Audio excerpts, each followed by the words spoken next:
เราเคยขายแล้วเลือกให้เราเลือกนะว่ายังไงนะ ได้ยังไง ให้เราเลือกเรียกตัวเองที่เราถนัด ที่แบบมากเนาะ แม่นที่เรามักเลยเราถนัดแน่ก็เลยให้เราเฮ็ดแบบนี้ไปก่อน ว่าถ้าขายได้อื่นดีกว่าขนาดขายไก่นี่ขนาดแต่ก่อนน่ะเคยไปหาซื้อไก่ขายบ่ โอ้สมพร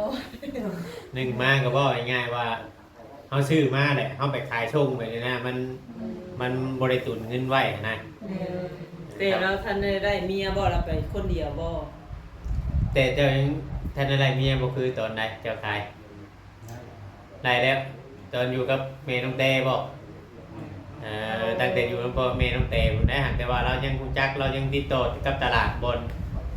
เขาซื้อขายอยู่น้ำทั้งแบงนี่อยู่ เพราะว่าพอดีเพิ่นสิบ่ฮับได้อยู่นี่นะถ้าว่าคนบ่ผูกพันแบบฮู้จักไอ้ดีนะ แม่ เขาบ่เอาได้ไปรถเมล์ค่าใหม่นี่ก็สิบ่ฮับโลดก็สิเอาอันนี้ก็สิเอาแต่พ่อค้าเก่าจังซี่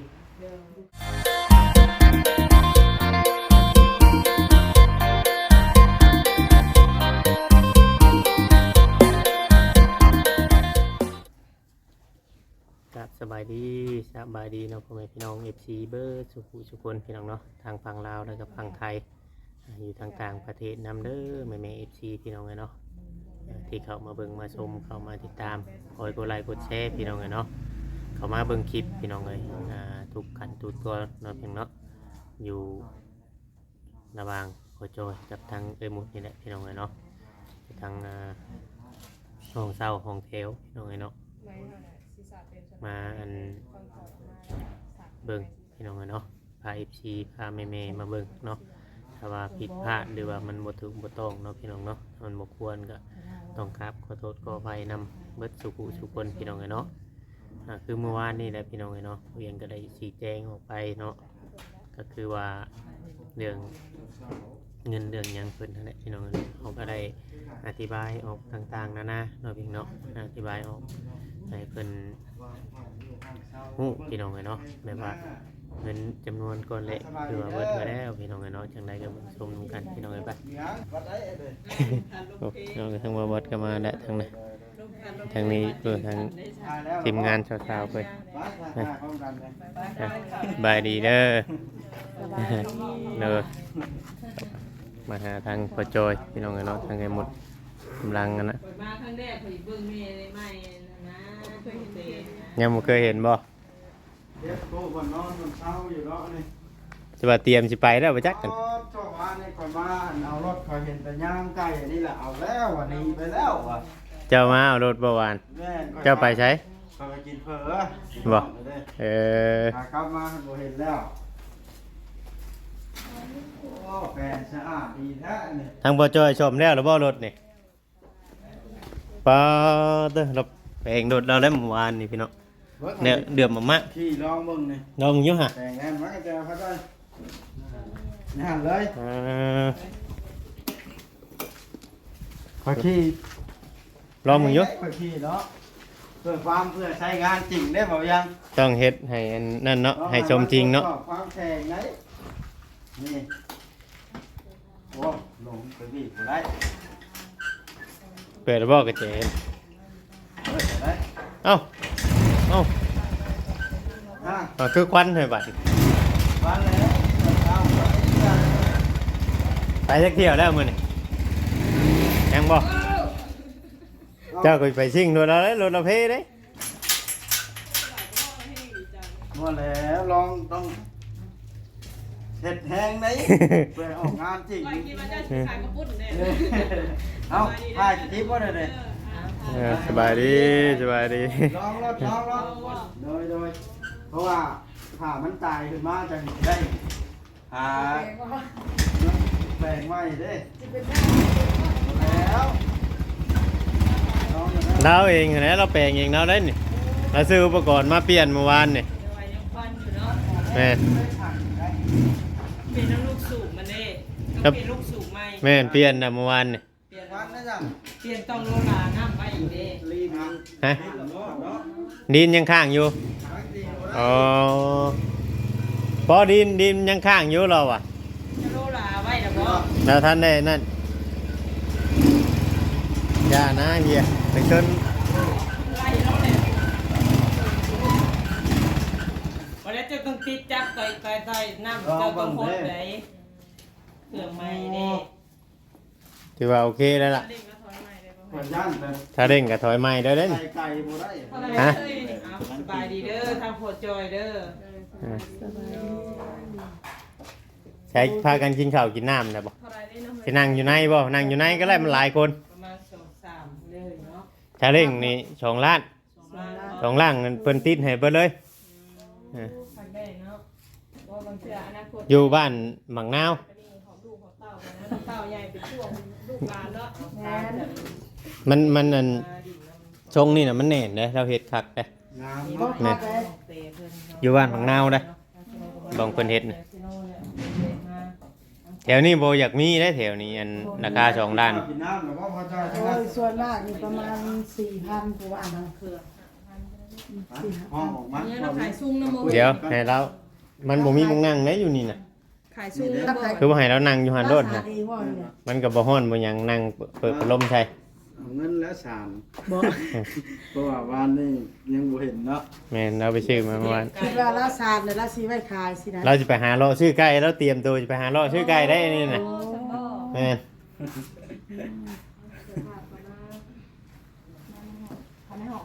ไป ของนั้นมันหลายคน ให้ เนาะ อันเคยเห็นสัมภาษณ์กันเนาะ แม่นไหม เป็นจะขามอย่าง โอ้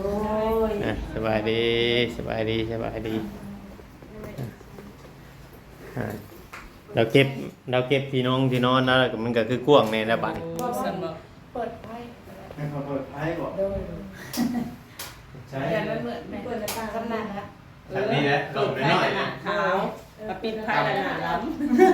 ทำ ำเอามันมืดดิ ทำผู้ใดอย่างนั้นนั่น เออ แม่นมันก็ชื่อดอกไม้มาใช้ไหมกับผู้ใดแก่ เอาบอกง่ายๆเนาะ แม่นดอกใหญ่ใช้ได้ ครับ เดี๋ยวพี่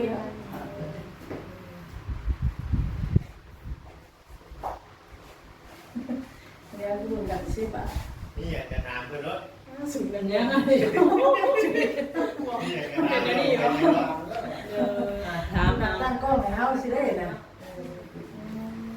เป็นได้มาอยู่ที่พักในครั้งแรก แต่ว่าดีใจร้ายแต่ว่าอยู่กับโอเคเพราะว่าผมมีเรื่องรบกวนอหยังก็อยู่ได้ จะคืนอะไรมาอยู่เนี่ยจะคืนมา สาสอง 2 คืนเลยนะฟันดีอยู่บ่ ไม่ได้ฟังยังเลย นอนรับฟันยังเนาะ เดือนเท่าไรเสาเพิ่นนี่นะ เดือนหนึ่งโรคเสริม โอ้ดู รวมผนังกาไฟกันมีตู้เย็นเองอะแต่เป็นเก็บผนังกาไฟต่างหาก อันนี้เฮานั่งอยู่ที่นี่แล้ว เลย เพราะว่าเดือนหนึง2-3 แสนนึงได้ชุมเจ้าเสา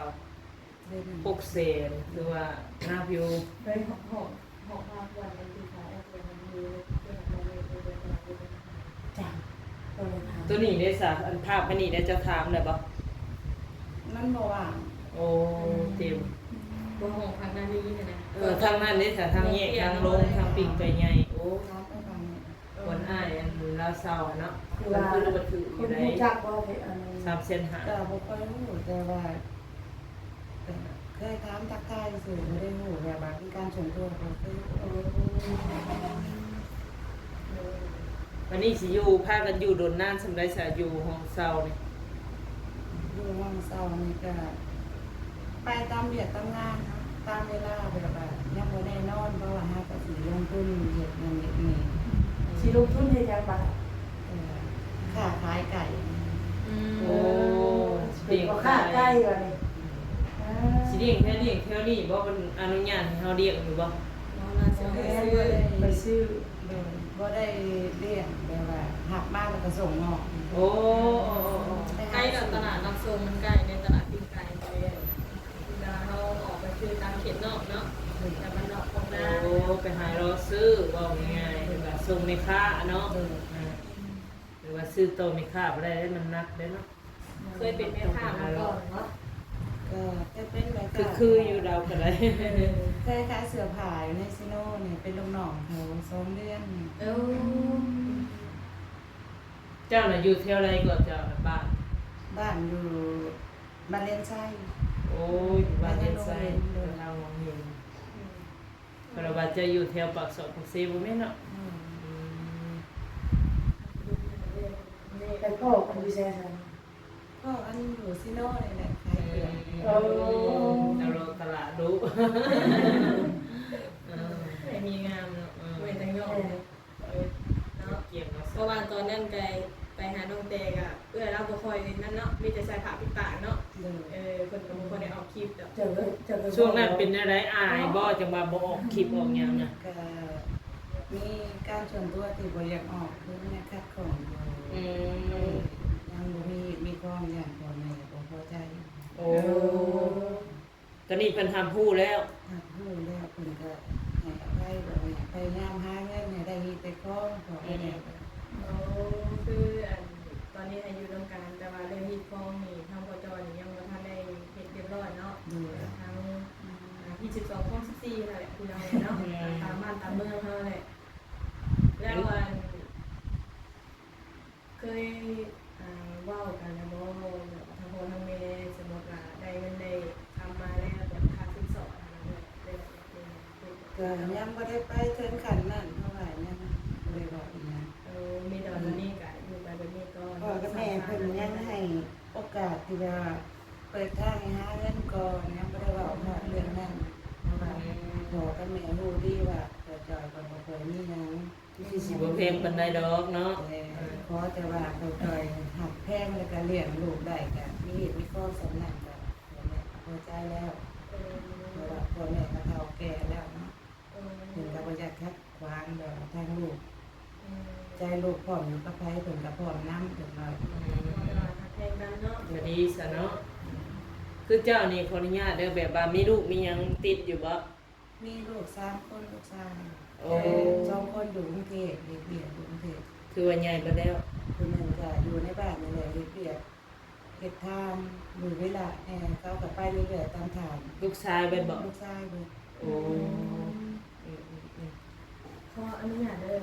อายุห่างกันหลายบ่ก็บ่จอย ห่างกันหลายอยู่ บ่จอยอายุเท่าใดจ้ะ53เจ้าได้สัก 42 โอ้ประมาณอยู่เท่าไหร่10 ปีบ่ 11 ปีเนาะ ธรรมดาคือเฮาเจ้าข่อยนี่เนาะ ในฝั่งไหนเนาะ แม่น นั่นเราสั่ง มีแต่ว่ามาพี่ก็เริ่มต้นใหม่เนาะมาทางการ ลงมือมื้อใดใส่ยังบ่ยังบ่ได้ทดสอบบ่ ก็ยังถ้าเป็นผู้ใหญ่เพิ่นสิส่งทุนมาว่า โอ้ หรือว่าเพิ่นส่งทุนมาเท่านั้นก็ซื้อของซื้อตุ่มซื้องานอิหยังเตรียมพร้อมแปลงรถอิหยังสิ โอ้ คือ ซื้ออุปกรณ์หลายๆอย่างก็ซื้อมาเตรียมแบบเตรียมพอแล้วแต่มีผู้ใหญ่เพิ่นบอกว่าให้ซื้อพวกนี้แล้วก็เพิ่นสิซอยมาที่ลงทุนไปเอาไก่แต่ เป็นทางผู้ใหญ่เป็นตัวติดตัวให้เนาะ โดยแต่ว่ากับผู้ใหญ่เพิ่นบ่ว่าน โอ้ถือว่าทางเอ้ยคุยกับเพิ่นส่วนตัวบ่โอ้ ก็เพิ่นต่อผ่านมาทางกับเบาเวียงแล้วก็ได้เว้านำเมื่อวาน แต่เราเป็นเสียว มีแต่ว่าปักหลักแหล้วเนาะตั้งมุกตั้งใจค้าขายง่ายมือดูดวงโดยดีแหล้วเนาะก็อยากให้ท่อให้ถอยสู่ต่อไปทุกรอบเลย ในวันนี้คันชื่อว่าไปสาขาคันก็มีไปทำการผสมบ่หรือว่าก็จอยไปหาซื้อการในว่าทางเอื้อยไปเฮ็ดเวียก จะไปนำกัน การทำการ เพราะว่าเพิ่นจะเริ่มเฮ็ดใหม่ก็เริ่มไปนำกันก่อนถ้าแยกตัวได้แล้วก็อาจจะแยกกันเฮ็ดแต่ว่าเพิ่นไปหักแล้วก็จะเป็นผู้แบบก็ลองคิดเบิ่งก่อนนะแต่ตอนนี้ไปนำกันก่อน ในทางที่ดีเด้อข่อยว่าบ่แยกกันดีกว่า แม่น ผัวนี่สิบ่ปานใดการเว้านะเมียหลายกว่าการค้าเนาะต้องเว้าเป็นแล้วก็คิดไว้ได้ เบิ่งทางพระเจ้านี่ถ้าเขาว่าอะไรเด็กสิบ่กล้าต่ออีก แม่สิบ่กล้าโตแล้ว แม่แบบลูกค้าเราสิอันนั้นสมมุติว่าแบบตัว60นี่ ถ้าบ่จอยคือในใจได้ต้องหาซิแต่บ่กล้าต่อนะ ถ้าบ่จอยแต่ว่าทางไอ้มดนี่รู้สิกล้าอยู่นะ เอาเฮาเป็นแม่ค้าต้องเว้าเป็นนะเนาะเวลาไปลองไปหยังต้องทายต้องถามว่ามีไก่ขายบ่ ถ้าสมมุติแม่ไม่รู้ว่าเจ้าบ่ซื้อแต่เจ้าไปเจ้าสิกล้าต่ออยู่บ่ กล้าบ่ เออ ไปนี่เนาะสมมุติว่าถึงเฮาโอเคเนี่ยนี่ก็ซื้อไก่ซื้อเป็ดซื้อหมูเนาะ ไปดีเด้อ สบายดี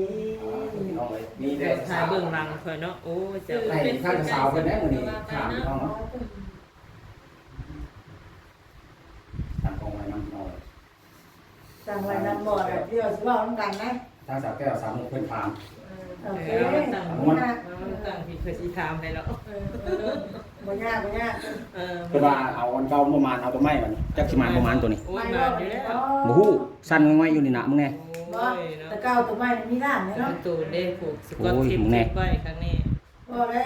สมมุติแต่เก่า บาบอสมีแต่ให้ข่อยซื้อไม้ข่อยบ่มีเงิน จะได้ใหม่จะได้เก่าเลยนะ สีแดงบ่